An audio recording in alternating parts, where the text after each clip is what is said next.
We have already seen statistics is a branch of mathematics which deals with collection, presentation, analysis and interpretation of data. Also, we have seen that there are two types of data. One is primary data and the second one is secondary data. The data collected by the investigator himself is called as primary data, and the data collected by someone other than the investigator is called as secondary data.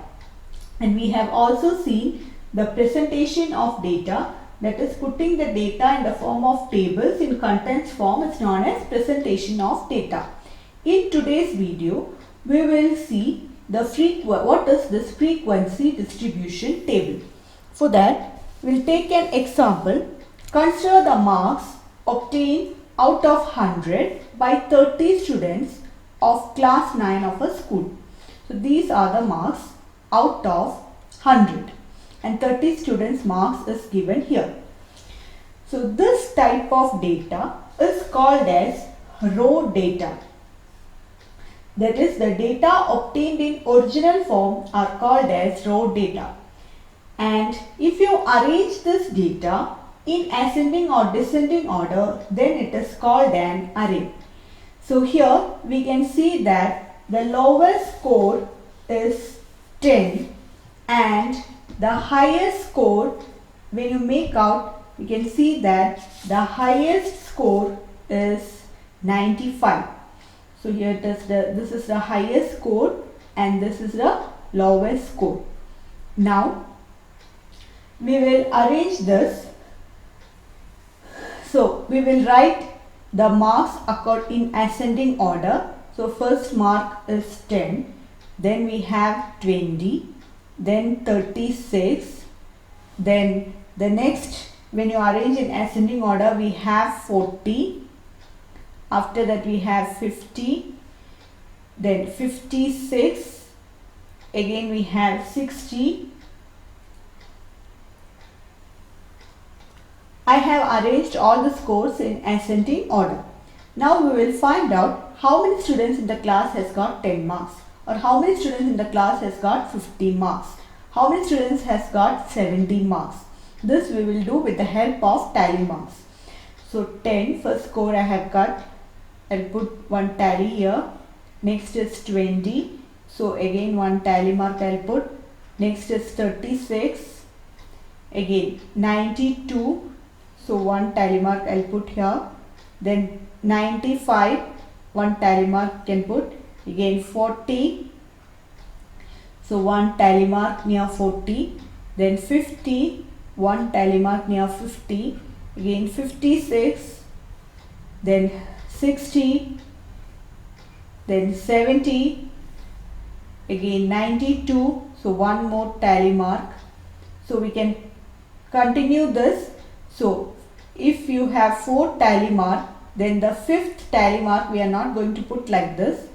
Instead, the 5th tally mark we will put like this, so that it will be easy for us to count. So I have formed the table like this, and this table is called as frequency distribution table. So the data obtained in this original form, this is called as raw data, and if you arrange in ascending order, then we can say it as an array. Putting this data in the form of tables in contents form, that is presentation of data. And there is one more term that is called as frequency. Frequency means number of times an observation occurs, that is called as frequency. For example, 3 students in that class has got 36 marks, or 4 students in the class has got 60 marks, or 4 students in the class has got 70 marks. Only one student has scored 80 mark. So we can say that, or we can say in other words, the frequency of 36 is 3. The frequency of the score 60 is 4. That means the score 60 is repeated 4 times. The frequency of the score 70 is 4. That means the score 70 is repeated 4 times. In this example, this means 4 students has scored 70 marks. So frequency means number of times an observation occur, that is called as frequency, and this is called as frequency distribution of an ungrouped data. That means the tabular arrangement of data, this is in the form of a table. So the tabular arrangement of data showing the frequency of each observation, that is called as frequency distribution table. And it should be in the form of the table. Mark score will be there, tally marks will be there, and the frequency will be there. So the tabular arrangement which shows the frequency of each observation is called as frequency distribution table. Now this is an ungrouped frequency distribution table. Now let's see what is the group frequency distribution table. So now next we will see the group frequency distribution table. For example, 100 plants each were planted in 100 schools during Vana Mahotsava. After 1 month, number of plants that surveyed were recorded as follows. So they have given 67, 28, 32, etc. This means in one school 67 plants, after 1 month 67 plants were there, and in another school 28 plants were there. In the third school 32 plants survived after 1 month. So this is the data, this is the raw data. Now we need to put in the form of a table. So but to write this 100 score, it is very difficult. So to present such a large amount of data, it is really difficult. So what we are going to do is, we are going to condense this into groups. Like I am going to take 20 to 29, 20 to 29, because 23 is the smallest score and 98 is the largest, highest score. You can see 23 is the lowest score and 98 is the highest score. So I'll group as 20 to 29, 30 to 39, again 40 to 49, 50 to 59, 60 to 69, 70 to 79, 80 to 89, and 90 to 99. Now we will form the frequency distribution table. So first is 67.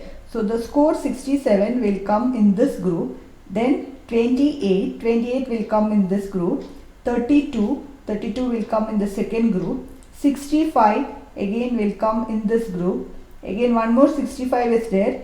So 65 will come here. In another school 69 plants survived. So that also will come in this group. Again 33 will come in the second group. 98 in one school, all the 98, only 2 plants got damaged. The remaining 98 plants survived. In one more school 96 plants survived. Again next score is 42. So we will complete this. So I have completed the group frequency distribution table. So this is called as group frequency distribution table. And we can see that 3 schools, they have not taken care of the plants. So only 20 to 29 plants were there in 3 schools. And maximum 80 to 89 plants were there in 23 schools.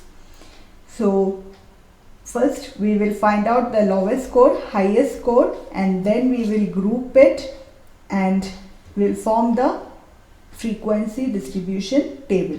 Now these groups, they are called as, for example, 20 to 29, 30 to 39. These groups are called as classes or class interval. So here 1, 2, 3, 4, 5, 6, 7, 8 class intervals are there. And the lowest number or the least number in the class is called as lower class limit, and the greatest number in this class is called as upper class limit. So here 20 is the lower class limit and 29 is the upper class limit. Again we have one more term which is called as class size. The size of the class interval or the width of the class interval is called as class size. So here the size of the class interval or the width of the class interval is 10 because 10 numbers are there in this class interval 20, 21, 22, 23, 24, 25, 26, 27, 28, 29. So the size of the class size is 10 here. Again, there is one more term related with this, that is class mark. Class mark or midpoint of the class interval is upper limit plus lower limit divided by 2. That is called as class mark. So these are the terms related with class interval, that is lower class limit, upper class limit, class size, class mark. So these groups are called as class intervals. And in a group frequency distribution table, we can see the class interval and the frequencies. And the meaning of this is 12 schools have got plans between 40 to 49. Again, 8 schools has got plans between 50 to 59. So in today's video, we have seen how to form group frequency distribution table as well as ungroup frequency distribution table. Thank you for watching my video.